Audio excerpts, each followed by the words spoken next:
বাগানের গাছ ভর্তি যে ফল ঝুলছে সেটির নাম আলু বোখারা।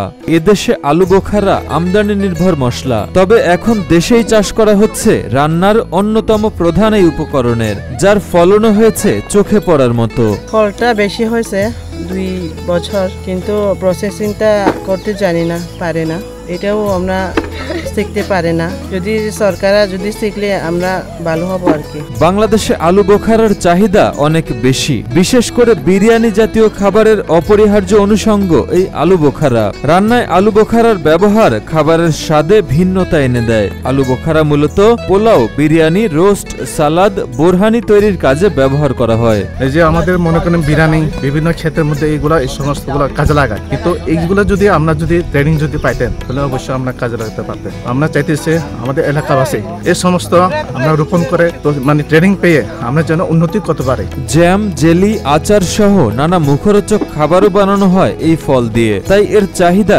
বিদেশের সাথে তাল মিলিয়ে বাংলাদেশেও অনেক বেড়েছে। বিরিয়ানি ও মাংস রান্নায় এটিকে বেশি প্রাধান্য দেয় সবাই, যে কারণে চাহিদা এবং দাম দুটোই বেশি।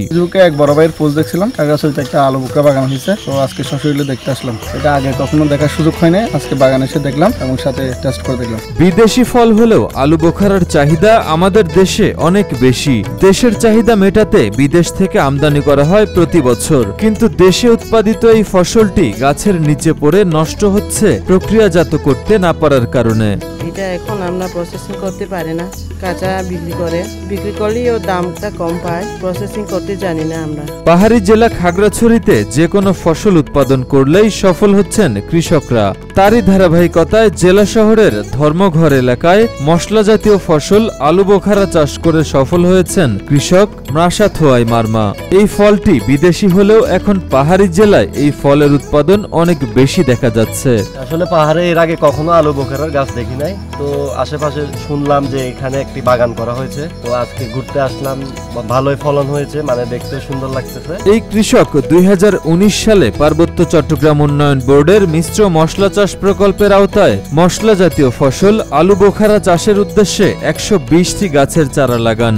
গত 2 বছর ধরে তুলনামূলক অনেক বেশি ফলন আসছে তার বাগানে, এতে খুশি কৃষক ও তার পরিবার। সর্বমোট এই বাগানে 250 গাছ মতন আছে, তারপরে ফলটা বিক্রি করছে, এখন আরো তো বিক্রি করা অনেক আছে ফল। কিন্তু বেদনাদায়ক হলো এই প্রকল্পের আওতায় উন্নয়ন বোর্ডের মশলা চাষের জন্য শুধু গাছ লাগানো পদ্ধতি শিখিয়ে দিলেও ফল প্রক্রিয়াজাত করার কোনো নিয়ম জানিয়ে দেয়া হয়নি। তাই কৃষক হতাশায় ভুগছেন প্রতিনিয়ত।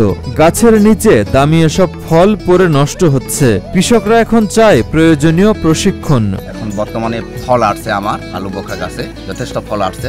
এই আলু বোখারা ফলটা আমি এখন প্রসেসিং করার মতন আমাদেরকে কোনো ট্রেনিং দেয় নাই, তো আলু বোখারাগুলা জোরে জোরে পড়তেছে, পেকে জোরে জোরে পড়ে যাচ্ছে। এখন কৃষকদের অভিযোগ, উন্নয়ন বোর্ডের মাধ্যমে গাছ লাগিয়ে এরপর আর কোনো খোঁজ নেন না বোর্ড কর্তৃপক্ষ।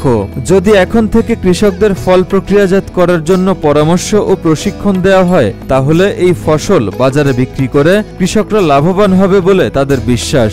উন্নয়ন বোর্ড আমাদেরকে চারা দিছে ঠিকই, কিন্তু এই যে শুকনাকরণ প্রকল্প পদ্ধতিটা আমাদেরকে শিখাই দেয় নাই, তাই আমরা এগুলা প্রক্রিয়াজাত করার কোনো হচ্ছে না। যদি প্রক্রিয়াজাত করে আমাদেরকে ওই ট্রেনিংগুলা দিত, আমরা প্রক্রিয়াজাত করে লাভবান হবে বলে আশা করছি আর কি।